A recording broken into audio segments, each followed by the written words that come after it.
দক্ষিণ এশিয়ার দ্বীপরাষ্ট্র মালদ্বীপ। সাগরে ভাসমান দেশটির শতভাগ নাগরিক মুসলমান। প্রাচীনকাল থেকে ইসলামের সুশীতল ছায়ায় থাকা দ্বীপটিতে পবিত্র মাহে রমজান পালিত হয় ধর্মীয় নিয়ম ও স্থানীয় ঐতিহ্যের মধ্য দিয়ে।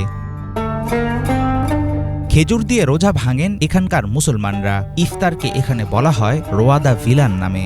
দস্তরখানে থাকে মাছ দিয়ে তৈরি কেক, কুলাহি বোয়াকিবা, ময়দা দিয়ে বানানো কেক ফনি বোয়াকিবা ও মাছের তৈরি ফিশ বল গুলহা। ইফতারের পদগুলোর মধ্যে আছে creamy coconut rice pudding, tuna মাছের তৈরি আইটেম গারুদিয়া, বাকরখানির মতো মাছ রশি, স্পাইসি আলু ও টুনা কাটলেট। এই অঞ্চলের খাবারে প্রাধান্য পায় সামুদ্রিক মাছ। মালদ্বীপবাসীদের কাছে জনপ্রিয় আরেকটি খাবারের নাম থারিদ। ভাত, খাসি অথবা গরুর মাংসের সাথে শুকনো রুটি সহকারে পরিবেশন করা হয় এই আরবীয় খাবার। কখনো থাকে চুলায় রান্না করা মশলাদার মাছ ও মাংসের ট্যানিন।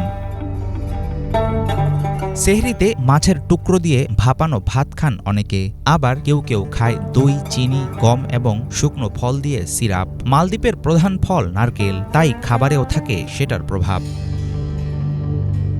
প্রাচীনকাল থেকে মালদ্বীপে মুসলমানদের মাঝে প্রচলিত আছে রাইভারু নামের রমজানের কবিতা আবৃত্তির সংস্কৃতি।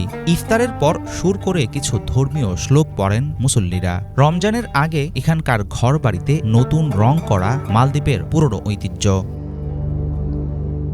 পর্যটন নির্ভর দেশ মালদ্বীপ, কিন্তু রমজানে দিনের বেলায় প্রকাশ্যে খাওয়ার বিষয়ে আছে বিধিনিষেধ। তবে অমুসলিম পর্যটক কিংবা ভিন্ন ধর্মের মানুষজন চাইলে খেতে পারেন নিজেদের ঘরে কিংবা হোটেলে।